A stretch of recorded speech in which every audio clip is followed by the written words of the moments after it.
The world has changed, irreversibly and in ways we haven't yet come to terms with.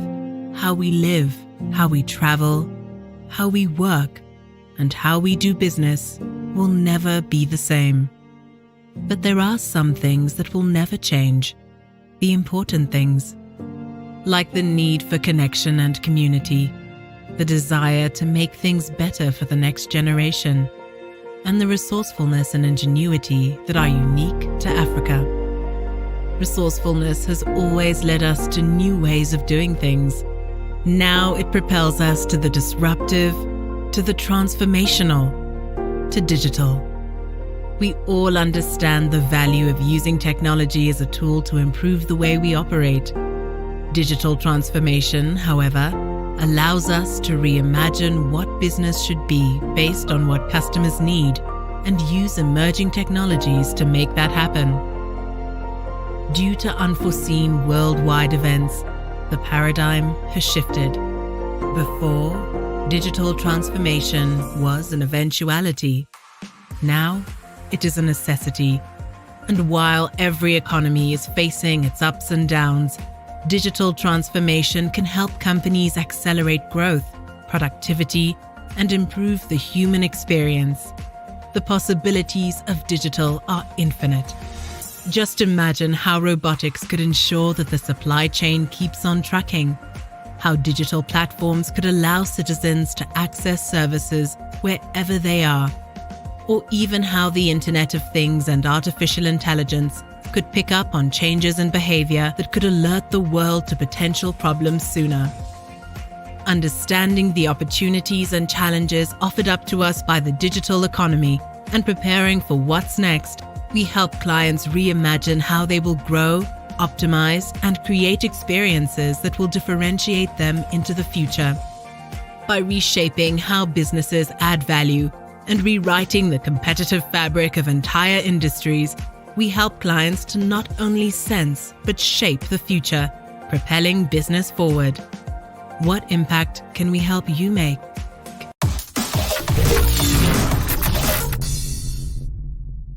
Again, a warm welcome from my side. My name is Armin Wieland. I'm the founder here at Vivette Digital, and I'll be your host today.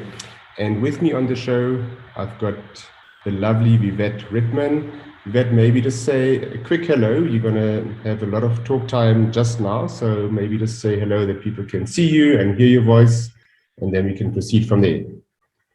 Thanks so much, Armin. Hi, everybody. I'm Vivette, as Armin so lovely put it. I'm a digital anthropologist, and I am so excited to start talking. I think the trick is, Armin, you're going to have to see how you can get me to stop talking. So yeah, ready to get into it. Thanks, everybody. Fantastic. All righty. So just quick, in terms of the agenda, so we've got about 55 minutes. We should definitely be done by 1 p.m., so 1 p.m. local time. I know there are a few people on the webinar joining us from elsewhere. So just to let you know that we are stopping at 1 p.m. local time. We've already done the intro. We are busy with the welcome. Then I'm going to hand over to the lovely Vivette, who's going to talk between 30 and 40 minutes on why digital transformation is more than just a fad. We definitely have ample time for a Q&A, and our co-host Jürgen Teichert will tell you, how to ask the questions, etc. And then we'll give a sneak preview of what will be our next webinar, which will in actual fact be on Wednesday, the 17th of August. So just very quickly, with Vivette Digital, we are digital innovators, and we do solve business challenges by providing digital marketing and digital technology strategy to help our customers and clients reach and excite their customers and consumers. We are passionate about a lot of things, and one of them is, in fact, digital transformation. Just quickly on our technology partners with whom this webinar wouldn't be possible. We are proud Rocket Seed partner, our email signature platform. We are Salesforce partner since 2020, the world's #1 CRM. And we are an equally proud SharpSpring partner, the revenue growth and CRM platform. But before we start, Just wanted to do some housekeeping. So please use the Q&A and not the chat for any kind of questions. It just makes it very much easier for us to actually answer your questions. If for whatever reason we are not able to answer your question, please be assured that we'll definitely get back to you via email in due course. By the way, this webinar is being recorded and you will receive your recording by Friday this week. So if you're missing a friend or a colleague who for whatever reason can't make it, don't stress too much. We have everything recorded and we will send it to you by Friday noon. But now the exciting part, stand a chance to win a V5 digital diary. So all you need to do is tweet and win. So during the webinar, make sure to tweet using hashtag V5Africa. One lucky viewer will stand a chance to win a Moleskine diary from V5 Digital. Plus, for this episode only, we are also including a 3-minute digital transformation consultation with Vivette and myself. So without further ado, we would like to introduce our keynote speaker, Vivette. We have already mentioned quite a few facts about Vivette and also what you will learn from this webinar. So we're not going to repeat that. And yeah, without further ado, over to you, Vivette. Take it away. I'm going to stop sharing from my side. So looking forward to your chat. Thank you so much, Armin. So let me share my screen first of all, so that we can get the presentation up and running. My apologies, a little bit of a scratch in the throat, which is always great when you're about to do 30 minutes of talking. So digital transformation, right? It's this word that we have been, or this phrase that we have been hearing for a while now. It's on par with the new normal, or sorry, Armin, you need to unmute yourself, or the other one that I really love is 4IR, the fourth industrial revolution. So all these words are floating around. Some of us know what they mean. Some of us think we know what they mean. And some of us think we really know what they mean. But to answer the question, digital transformation, is it a fad or not? The simple and easy answer, and then we can go home in 2 minutes, is yes and no. So yes, it is a fad. But our perceptions of fad is it's here today, gone tomorrow. And there's 2 reasons for that. A fad is something new. And so everybody's talking about it because everybody has their own interpretation on it. So digital transformation is very new, correct. And everybody's talking about it, but it's not a fad, because it's not going to go anywhere. What's going to eventually happen is we're going to stop talking about it because it's going to stop being new, and what it is going to become part of our daily lives. Now, I mentioned 4IR. 4IR was all about the technology. We had virtual reality and augmented reality and artificial intelligence. What digital transformation now is taking all of that fantastic, wonderful technologies and incorporating it into our daily lives. And not just from a business perspective. I mean, there are consultancies currently, there are governments currently crafting digital transformation strategies for their country. But that's above my pay grade for today. I'm here to talk about digital transformation in business. So before I get started, I'd really like to find out, so that I could perhaps figure out where everybody is at right now, is where are you in your current digital transformation journey? Have you guys just started? Are you in the middle of it? Are you thinking about it? I believe you should see a poll click on right now with regards to where you're at, if you'd be so kind as to fill that in, because that would really give me some idea of some of the talking points to be able to really give you some value here today. Now, also on the screen is obviously a very brief, very quick definition of digital transformation, so that you can understand where I'm coming from. We all need to have a similar understanding, don't we? So digital transformation, it's a fundamental shift. I really like the word in the video, Armin, the reimagining, because we like to say, oh, we need to think outside of the box. Digital transformation takes that box and it chucks it away. There's no box. So it is a complete reimagining of how we utilize technology, of how people interact with technology, and what is the processes throughout all of that. And it's a huge, big elephant, right? It sounds really complicated and very big, and I'm not going to lie, it is. But the great part about trying to eat an elephant, if you're so inclined, is you can only do it one bite at a time. So I'm hoping that today we'll be able to break it down for you in bite sizes. So why digital transformation? If you are currently thinking of digitally transforming your institution, whether you are at mid-level, whether you're a C-suite, whether you're just kind of trying to understand what this fad is all about, here are some of the reasons why you want to digitally transform.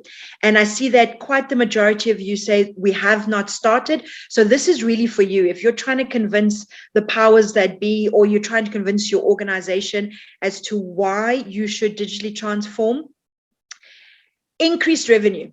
Who doesn't love money and who doesn't want to make money? We're all here, right? Because we're hoping that there's something here that's going to make us more money. So simple as that. It should be the only thing, but there's so many other things. Resilience. Now, the pandemic, whether you believe we're still in it or we're out of it, the pandemic, a lot of people feel digital transformation came about because of the pandemic. So not true. It's been around for forever and a day. The pandemic accelerated it exponentially. And it really showed a lot of organizations how they're not resilient to VUCA factors. And VUCA, of course, stands for volatile, uncertain, complex, and ambiguous. A lot of in big companies really wobbled a lot because there was no resilience built into their business models, their processes, all of those wonderful things.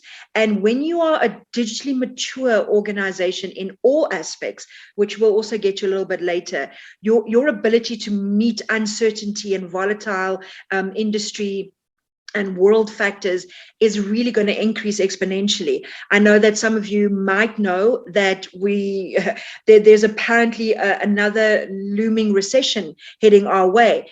Digitally transforming is going to really help to face that recession as an organization.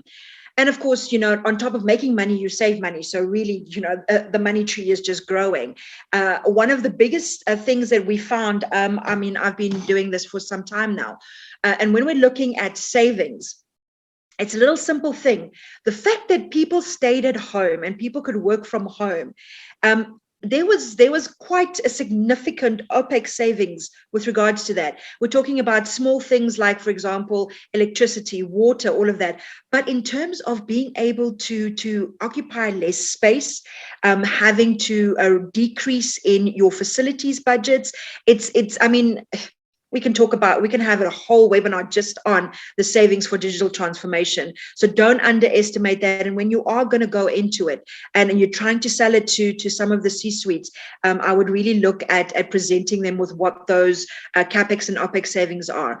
And of course, competitiveness, right? Competitiveness is one of the biggest things. For those of you that are old enough, and I might be giving my age away here, when you digitally transform, you go from being a blockbuster to a Netflix. Nobody knows what Blockbuster is. Nobody uses videos anymore. I had to tell my 16-year-old niece the other day when she found a cassette recorder what it is. So, future-proof your organization. That is some of the key reasons, in my opinion, at least, as to why you need to digitally transform. So we're going to move on from there. We are going to look at other factors as well. For example, excuse me, what are the first steps, right?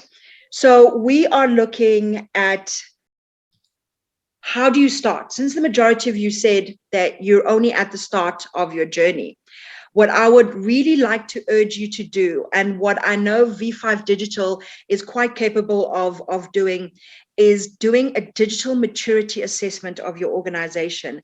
Now, if you follow the V5 Digital blog, a while back they wrote about digital transformation, and they spoke quite in depth about digital maturity. Now, there is a lot of programs that are already ready-made and can be applied for you to be able to use to run, to assess your organization digitally. Unfortunately, those ones are more geared towards your very large corporations. So if you are working for a medium to small company, they might not be the best suit. And I really would urge you to contact Armin and his team to try and see what they can do in terms of assessing the digital maturity of your organization. Now, if you're in the IT space, you know that when you talk about a digital maturity assessment, it's about your technology and your infrastructure. One thing that a lot of people forget is to digitally assess your people. It's commonly known as digital literacy, right? Digital literacy is, where are the people at? Can they handle the transformation and all of this wonderful technology that is going to come in? And often that is where the trouble lies. But we'll speak about challenges a bit later. But so what we mean by digitally assessing the people is you need to find out what their digital literacy level is at. I'll give you an example. Namibia University of Science and Technology, for those of you not in Namibia, it's commonly known as NUST. NUST implemented a great system in order to help their facilities department. So instead of having to call facilities and ask somebody, my light is broken, or this is happening, or that is happening, they implemented a system where you type it in, there's service level agreements, they acknowledge, they have a turnaround time. So to be able to track, right? I mean, this is fantastic. The only problem is, after a while, they realized that not much has changed in terms of the turnaround times.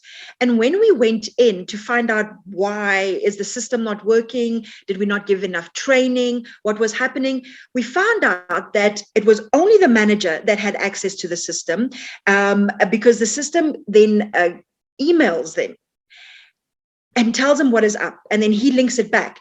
But what happened was the rest of the guys didn't even have emails.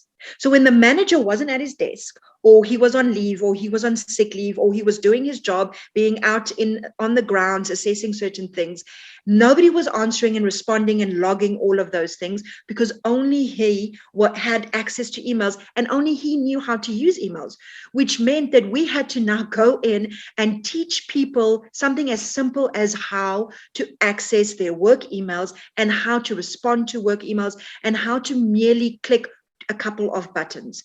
So don't always think that if you put the technology that people will be able to just simply use it. So that's a really big factor that you need to assess before you start this whole journey. I cannot underemphasize that enough. And the other thing is organizational agility. So I was just mentioned that I worked for NUST. NUST is a parastatal, which means that there was red tape and processes and procedures just to do the simplest change. And you need to figure out, does your organization have the ability to be able to be flexible and change quickly? Because let me tell you, digital transformation comes at you at the speed of light. And if you are not able to flex and to pivot at the speed of light, it's going to become really a lot more complicated than it needs to be.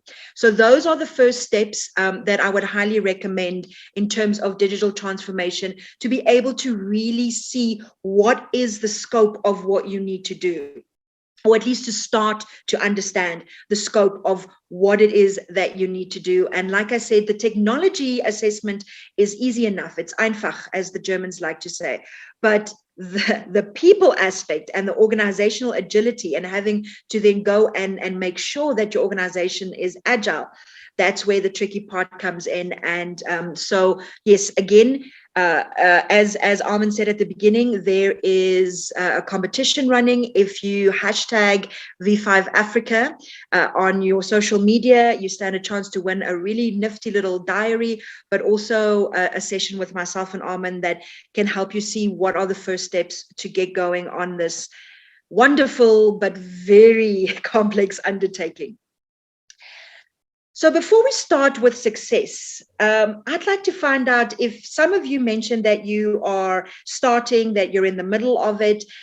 What are some of the challenges that you're currently undergoing with regards to your digital transformation journey? If you're just about to start, and I'm sure that you've done some research, what are the challenges that you possibly foresee in your digital transformation journey? Because that will also be quite a good indicator for me as to where I can really hit on.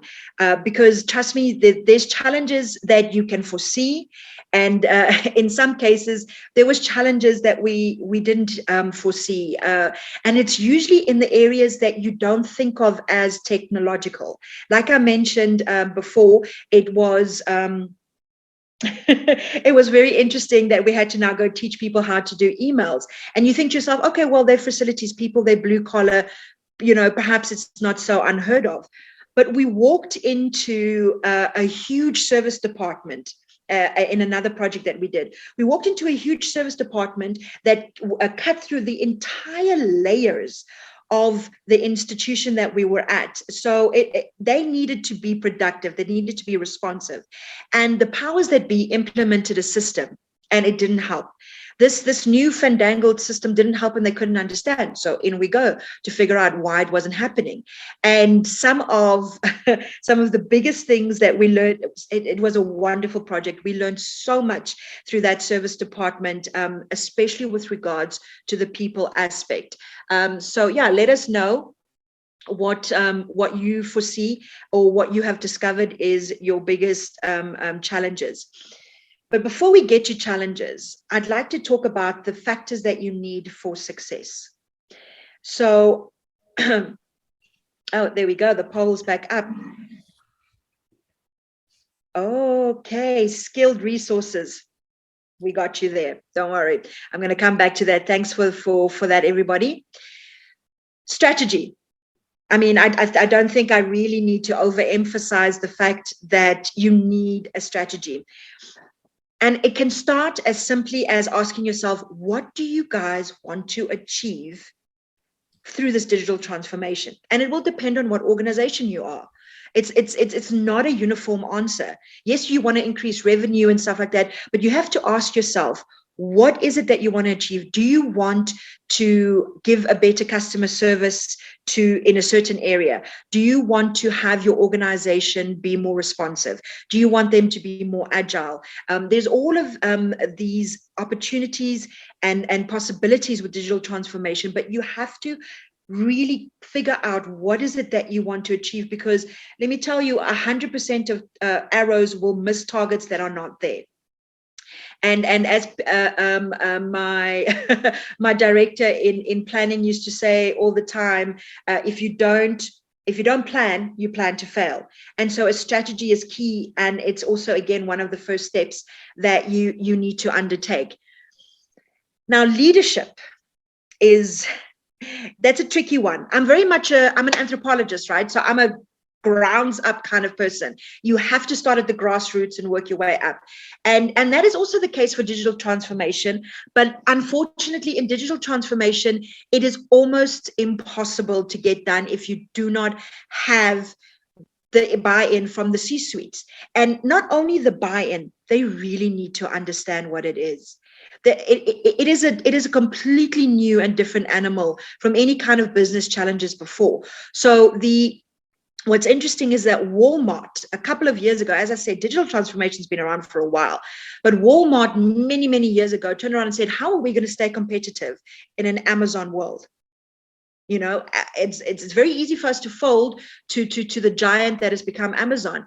And one of the things that they implemented was all leadership position in the organization need to be from people that are digitally savvy, that understand how technology works and how technology can work for the organization. So you don't just need a leader that goes, oh, okay, cool, yeah, everybody's doing it, let's go, guys. You need somebody that understands the possibility of digital transformation and going digital and having an organization that you can say is a digitally mature organization.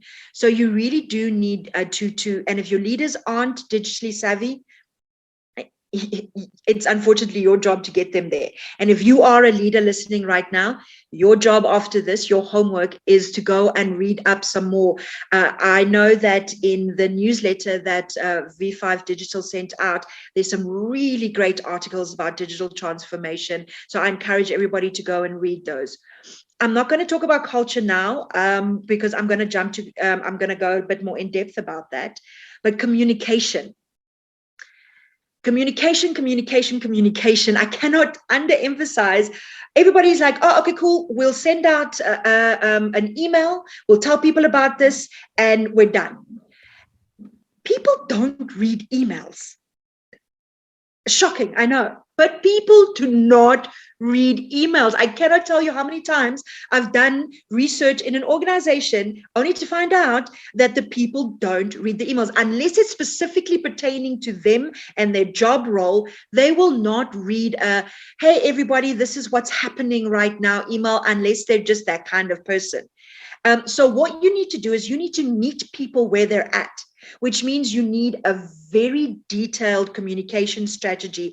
And one of the things that I like about V5 Digital is that they've got a really great suite of communication platforms and able to market the project, because you can't just say, oh, we're going to digitally transform. You need to market it to your people, which means you need to communicate it correctly. You need to get them excited. You need to get them on board, because that increases adaptation. It increases their appetite for it. They feel involved. So when your team eventually gets to their unit, they already know about this project and they're waiting. They want their input. They want their say. And the right communication strategy is really going to help you guys a lot. And then this is my favorite part, the right technologies. That doesn't mean the best technology is the one with the bells and whistles on. It means the right technology. So you can't just decide we're going to throw the best technology at our units and our organization. You have to select the right technologies. And that, unfortunately, ironically enough, cannot be determined just by the IT people. IT people, technology people, digital people are great because they understand the technology. But the thing is, they understand the technology. That's where they're experts at. You can't expect somebody who is an expert coder, who is C# developer or a web developer or whatever, to truly understand what marketing needs, to truly understand what HR needs. Who understands that? HR does, which means you need to capacitate HR in order for them to have the language to explain to your people, this is the right technology. This is what I need.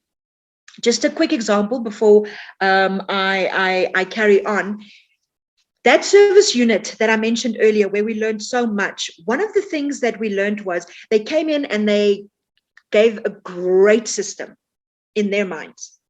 But they didn't consult the people. And when we spoke to the people, the one interview I will never forget, which was so illuminating, was the person turned around and said, she doesn't use half of the system because it doesn't have the functionality that the other system had. And so she has to now, before she used to use the system and she used, and something that she used to do that was automated, all she had to do was click a couple of buttons, she now has to do manually, because the system that they had put in place suddenly didn't have those functionalities. It was a very illuminating example. Other people didn't get training. They weren't there during the training. So they had to ask their co-workers to get training on the new system. And of course, it's a telephone. The co-workers didn't train them properly, so they don't use the suite correctly. I can talk for forever about some of the things that came out. This is why, for me, it's not just about the technology. It's not about the best. It's not about the bells and whistles. It's about the right technology that your people have told you about. And this is why you need to create a digital culture, because it's going to be money down the drain to bring in technologies, and then you wonder why productivity has not increased, why all of these wonderful things that your people told you was going to happen when we digitally transform is not happening. Because culture will eat strategy for breakfast every single day of the week. If your culture is not on board, and people say this all the time, and for some bizarre reason, leaders and C-suites just do not really get it, because technology is all well and good, but at the end of the day, there are still people behind it. There is still a person that has to click that button. So in order for a successful digital transformation, you have got to create a digital culture. And that means they need to data-driven decision-making, right? Yay, we have analytics, we have all this data. Do your people understand? Do they have data literacy? Do they understand what to do with that data? Do they understand how to interpret that data? Do they understand what that data is trying to tell them? Data tells a beautiful story, or it can, if you know how to read. It's as simple as that. That's why we use the word literacy. You have to be able to know how to read. Also, if you've got a very hierarchical structure, digital transformation gets rid of hierarchy and decentralizes everything. And that is something that I know a lot of organizations struggle with. Suddenly, I didn't need to make decisions because I can pass the buck to my director. Now, because of the technology and everything that's transformed, the onus is on me. And I would highly recommend reading John C. Maxwell's Failing Forward. I believe, Armin, you can post a link to that, because you need to create a risk appetite. You need to do what they call fail early, fail fast, fail forward. So your C-suites and your organization needs to understand that there's going to be failure, but it's not failure. It is just learning. That's all it is. That's all it is. So, we tried it this way. It didn't work. It didn't work because of this and this and this. And now we can move on. That's good. You have to be comfortable with failure in order to undertake digital transformation. So I would, like I said, I would highly recommend reading about failing forward and understanding how to get that kind of mindset into your organization. Transparency obviously speaks for itself, but this is the kicker, ladies and gentlemen. Once you've digitally transformed, you're like, yes, we've transformed. Sticker done. Organization beautiful. Part of digital transformation is the fact that it doesn't end. It doesn't finish.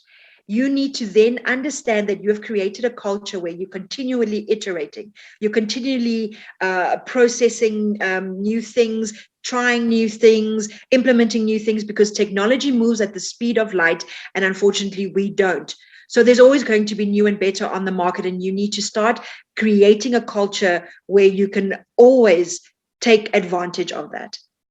So those are the keys to success, but those are also some of the challenges, right? And 70% of digital transformation undertakings are not successful. That's a depressing number. And I again reiterate for you to go back to the newsletter. There's a wonderful article where the Forbes Technology Council outlined 13 of the main reasons why digital transformation undertakings are not successful. And these are some of the ones that I feel links back to what we've just spoken about. Employees' resistance to change, right? You want to be able to have them develop, use the technology how it's meant to, but they don't like to be told. They don't like to just have something come in and be done and not feel part of the process. They don't want, we're working with adults here. What adult likes to be dictated to be told that this is the way things are going without having any input? Steve Jobs said it so nicely. He said, we don't hire experts and tell them what to do. We hire experts and have them tell us what to do. So please bear that in mind, that resistance to change is a huge factor when it comes to digital transformation. Miscommunication of the goals of the project. So when you're selling it to your C-suites and you're like, we're going to save money, we're going to make money, and then they don't understand that there's going to be failure, that there's going to be organizational change, that it's completely reimagining the organization, then that's going to be a problem. One of the biggest things is one of our projects was these guys came to us and they're like, okay, great, we want to digitally transform. They were a very paper-heavy organization. And so they felt all they needed to do was to take the form and to put it online. And they couldn't understand why that really wasn't working for them. But digitizing and digitalizing are two very distinct concepts. Digitizing is just taking all of your paper records and putting them online. Boom, done. Which is great. You can do that, but you can do so much more. You can look at the piece of paper and you could have people fill it in. And when they fill it in, it automatically kicks off these whole other processes and procedures in the background. In fact, if they log on using an account, some of the details are already filled in for them, making it easier for them. So reimagining that piece of paper and looking at how can you make it easier and flow more, and how can you automate that piece of paper is really what digitalization is all about. So don't mistake putting everything online and saying, oh, great, we're done now. We've digitally transformed. That's just really not the case. Lack of commitment is a big one. It's a big one. If everybody's not fully on board, all of these things that I've been talking about, how when you hit a bump in the road, or when you come across problems that you didn't foresee, or it's starting to grow bigger and bigger, and it scares a lot of people. And so you're very risk averse and it just seems too big. So you really do all of these other steps that you take to create a culture will help you to get people committed to this project, to this undertaking, to where you are going as a business. And you need that commitment during the times where things are going to inevitably get very, very tough. Fear of temporary failure, as we said, you now need to take on the motto of failing forward, failing fast, failing often, failing hard, but always continually failing forward. And don't overestimate the benefits and underestimate the costs. It's going to save you money, it's going to make you money, but how does that saying go? You got to spend money to make money. That is exactly the same with digital transformation. You are going to have to, unfortunately, spend some kashish, because what's going to happen is you're going to skills, not having the right resources was one of the challenges that everybody mentioned. And skills nowadays cost money. You're going to have to bring those people in, but you can offset it to say, oh, okay, we're going to be spending X amount of money on bringing in these sets of skills. But what's going to happen is once they do the jobs that they're supposed to do, it's going to eventually increase our revenue and save us money. So you have to be able to really, if you remember way back, you have to really be able to map out what those savings and those revenue increases are going to be in order to create the commitment, to push through, and to also make people understand that the costs are going to be what they are. So it is a challenge. It's a very big challenge to undertake this. And Armin and I sometimes when we're talking about digital transformation, one of the things we like to say is that digital transformation is 30% technology. Because if I love to garden, I wish I could pan around and show you my lovely garden that I'm very proud of. But before I had all of these beautiful vegetables and fruit and trees in my garden, I had to tend the soil. I had to make sure that the soil was right. I had to, really work the soil. And then when the seed goes in, that work isn't done. You have to tend the soil. You have to tend the soil. And then eventually you get the beautiful fruit and stuff like that. So technology is the seed. That's it. Technology is the seed, and it can only grow and live up to its purpose if you tend the soil, if you actually work the soil and you continually baby it and you continually assess it and you continually look, is what I'm doing and is what I'm best for the technology that we want to do. And that is communicating with your people, understanding the needs of your people, and then they will take you to the finish line. It really cannot overemphasize it enough that if you really look at some of these resistance to change and these failure factors, out of the 13, something like 8 of them are about culture, are about people, and only a couple are about the technology in and of itself. So what I would highly recommend is that I know that I might have talked a little bit fast right now over a very complex topic. But I would really recommend that Armin has a link to the V5 digital diary. And some of you, I might have been speaking on things that emphasize what you already knew. So you're like, yay, okay, cool, I'm on the right track. Well done, you. Some of you, I might have been speaking about things that you're like, I don't understand.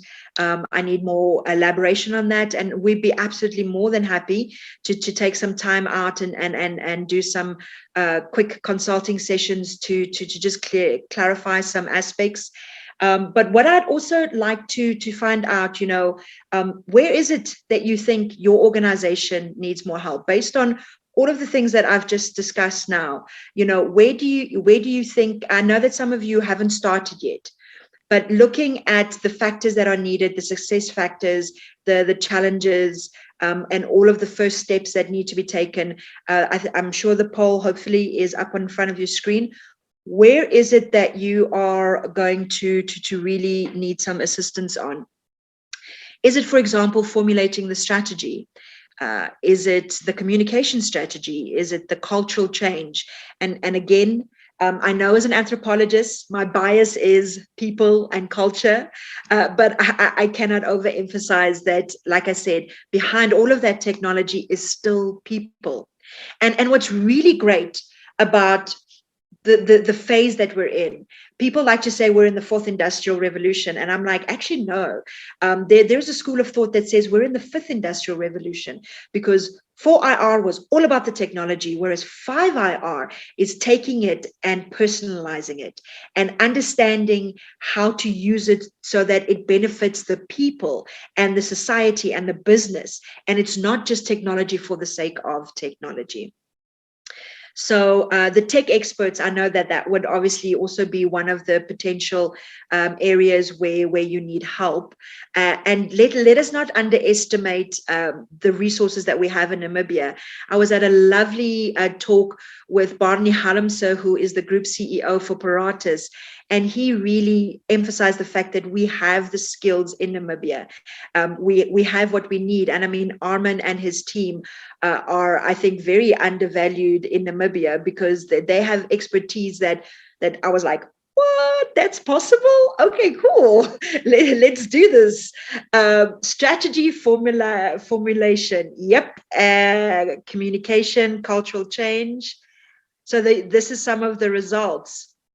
Okay, we can, strategy is yeah, that one is obviously one of the first steps. So I would again highly recommend that we have a chat with you to see, and even if it's just to discuss some of the concepts that I was talking about now, because you couldn't really quite grasp it. Please feel free. Armin, I hope that link is up for everybody who wants to have a session. And also don't forget, ladies and gents, to hashtag V5 Africa. These V5 Africa webinar series, I've been following along for a while, and it's so diverse. The first one that I attended was by Hermine Lago, and she was really talking about organizational resilience and how to build individual resilience. And it's so diverse. And don't discount the fact that we are in a new age and everybody is learning. I've been doing this for some time and I still learn every single day. I still come across things that I'm like, oh, okay, that's why that didn't work. And this is why I emphasize the fact that we need to get comfortable with failure. I've had many a moment where I was like, oh no, okay, back to the drawing board. And so, yeah, with that, I will hand it back to Armin. Thank you so much for allowing me to have this discussion today, to very briefly, talk about this really complex thing that can be fun.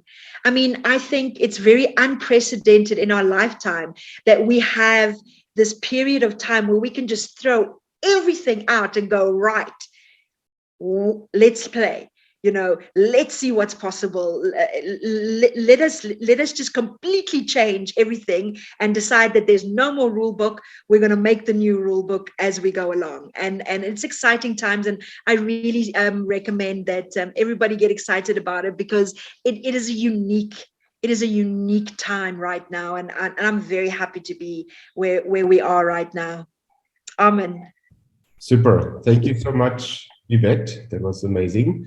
We definitely learned a thing or two about digital transformation as well, although we are also deemed experts, but it's always great to get another point of view as well. What I will do, I'll just try and share my screen again, if I just find the button where it is. And for some reason it disappeared. But for the time being, please do pop your questions through on the Q&A. I see there are 2 already. Let me just share my screen, but let me actually read the first question so long that Vivette can answer. That's by Alicia Yon. I believe, Alicia, you're joining us from Melbourne, Australia today. So Alicia is asking, how do you deal with organizational silos as the old Academy of Innovation?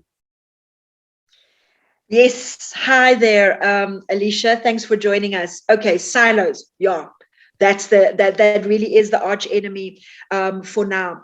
So what I recommend is you need to emphasize the fact of if you want to become a data-driven organization, silos are absolutely not conducive to that. And automation needs to cut across sectors. So when you're selling it to people, when you're saying that we shouldn't have silos anymore. Usually silos happen because you're over, there's a hierarchy, and people like the hierarchy. But what I like to do is kind of appeal to the ego. And what you say is that when you let go of silos, it actually broadens your influence. It broadens the sphere of what needs to happen. It increases the roles of everybody involved.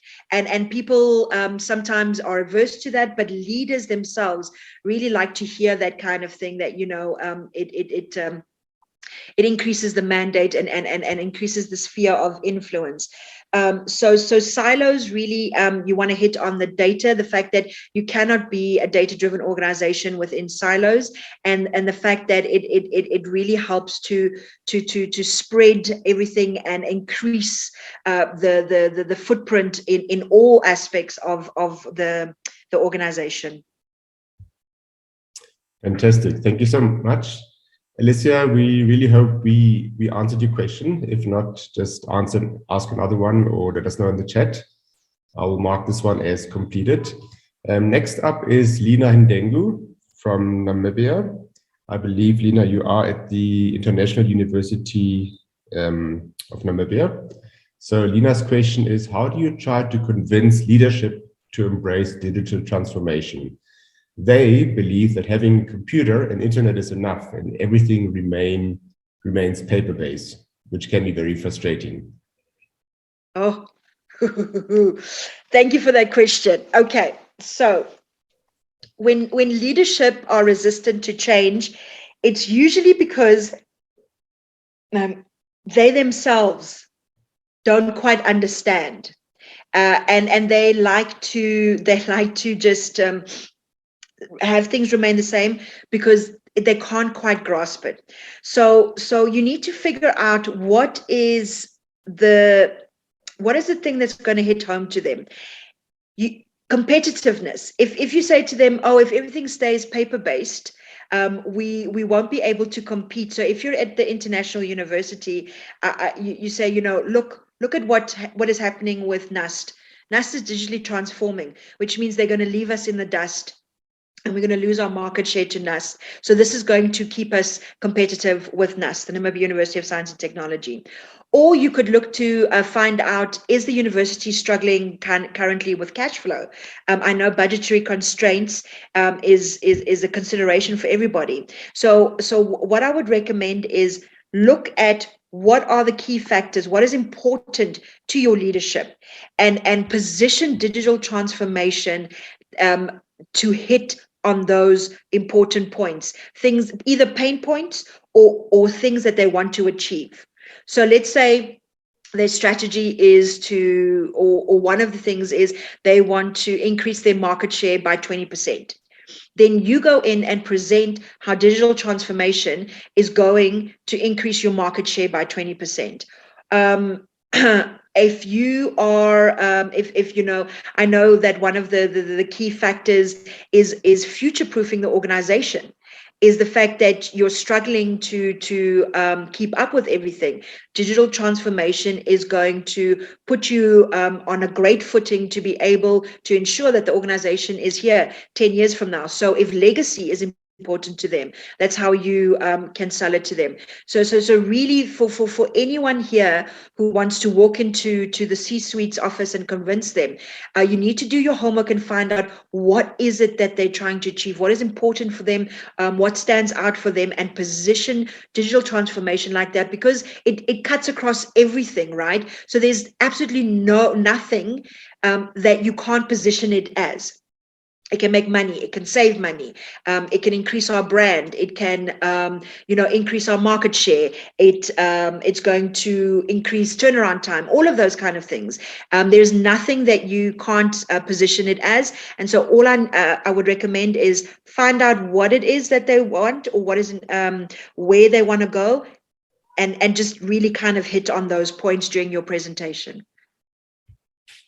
I hope that answered it. Fantastic. Thank you so much. We definitely believe you answered it very well. If not, just ask another question. Questions are definitely streaming in now, so thank you for raising those. We have one by, I believe it's Dr. Slim Turkey. I hope I pronounced your name correctly, based in Luxembourg. The question is, how to deal with limited connectivity for digital transformation in rural areas? Okay. Right. So one of the key, I know one of the exercises, so let's not talk about Starlink. Whether you love him or hate him, Elon Musk's Starlink is going to definitely revolutionize connectivity. So we're going to put a pin in that. One of the things that we've been doing here in Namibia, and one of the projects outside of digital transformation that I was very happy to kind of peripherally be part of, is something called community networks. And community networks are almost independent internet providers from your main guys. And it sets up sort of a local area network that allows the community to go onto the internet or to have access to the internet at very, very, very low costs.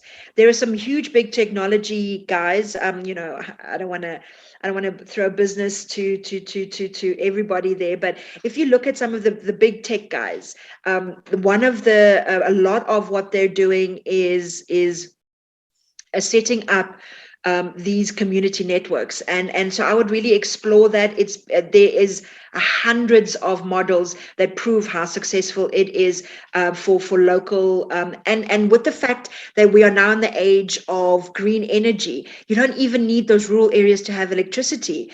1 or 2 solar panels and they're good to go, because there's a community network that's set up outside of Windhoek, close to a place called Rehoboth in Windhoek. It's called Grootoop. Grootoop had electricity problems, and so they set up the community network using 4 solar panels. So yeah, I hope that answers your question.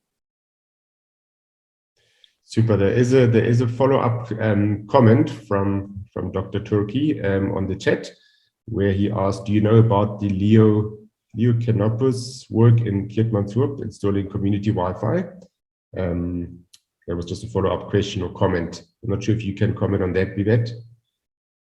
It's ringing a bell, but I'm going to be honest, I won't be able to comment on it. If I'm not mistaken, I think they're working with the Keetmanshoop, if it's the same that I'm thinking of, they're working with the town council to establish these kind of things. But if you would be so kind, Doctor, yes, fantastic.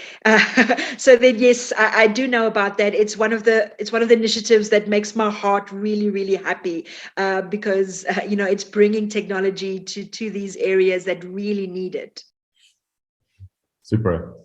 Thank you for that. We've got another question. I don't see the full name. I think it's a nickname, W. Kamer.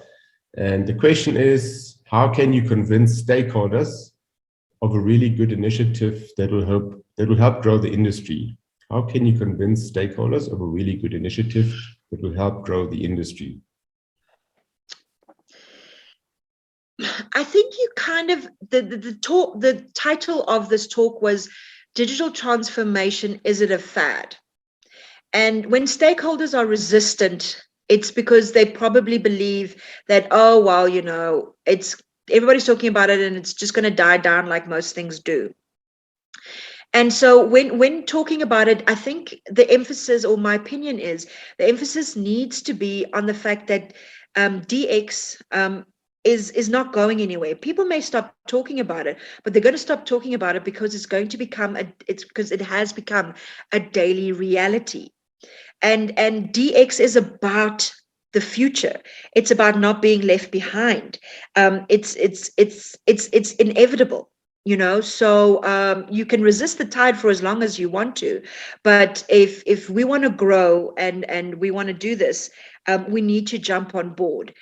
So I think one of the things that really helps when people are resistant is kind of just overemphasize the inevitability of it all. It's not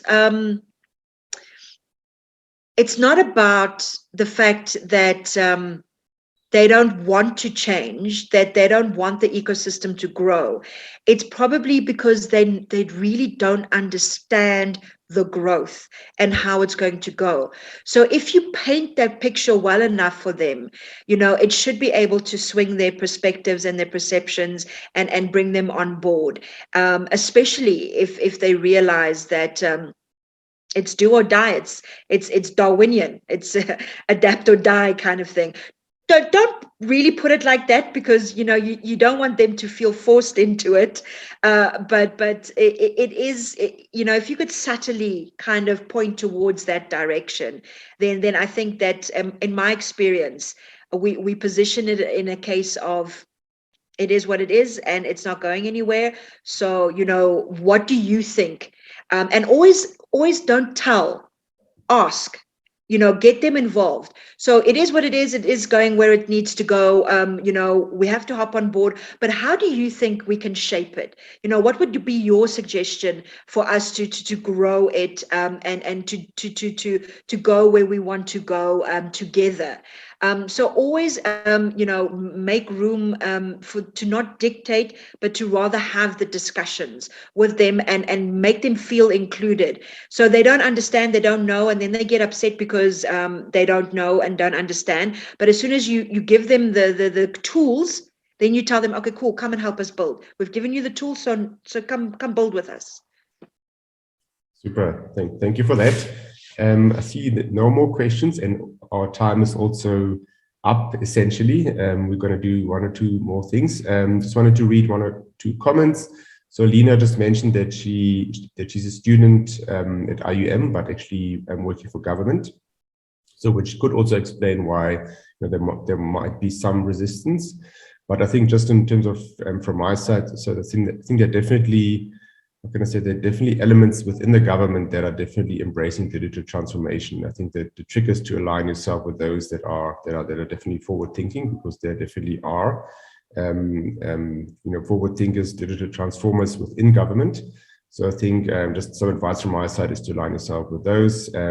Also, we could try and link you up with the correct people within government if you're struggling to make that connection yourself, Lena.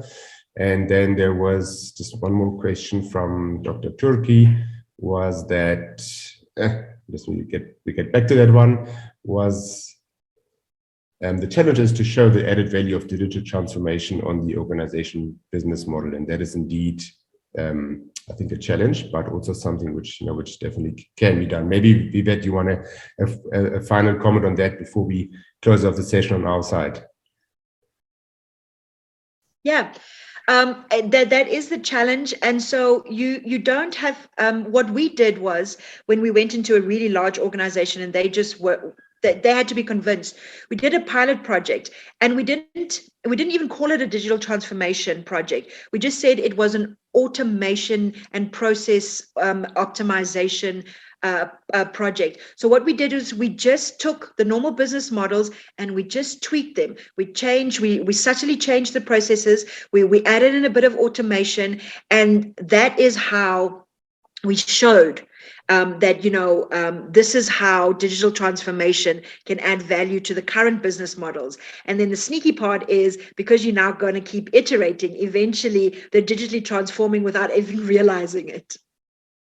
Absolutely. Fantastic. Thanks for that amazing closure, Vivette, from your side. So I know we are already in overtime, and thank you for those that are still sticking around. Quickly just want to introduce our next topic. So the topic is going to be emotional intelligence in the workplace. I believe that's also a very valid topic, something slightly different than digital transformation, but I would say equally interesting and equally important. Our keynote speaker is still to be announced. We received quite a few applicants. If you know someone that would like to talk about this particular topic or about any other topic, there was also a LinkedIn post earlier this week where we are looking for keynote speakers. We have kind of defined the topics more or less, but we are also more than willing to listen to you. If you've got exciting speakers, either yourself or someone in your network, please do come forward. So that one is going to be on Wednesday, the 17th of August at 12 noon. And again, thank you so much, Vivette, for all your time and energy and wisdom. Digital transformation is really close to my heart. So it was great to have a great webinar on the topic. From our side, just thank you, the behind the scenes team who made this webinar possible. It was definitely Jürgen, but also Jonathan and a little bit myself as well. And yeah, with that, just a big thank you, big shout out again. Thank you so much for an amazing audience. As I mentioned, our audience was really from around the globe this time, from the US, quite a few countries represented in Europe, but also very important from the African continent and as far as Australia. So we're very, very happy for that diverse audience we were able to pull this time. And with that, we would like to, in fact, close the webinar and just say thank you so much for attending. And Vivette, again, you've been amazing. Thank you so much for your time and energy and wisdom you brought to this V5 Africa webinar. Thank you, guys. Take care.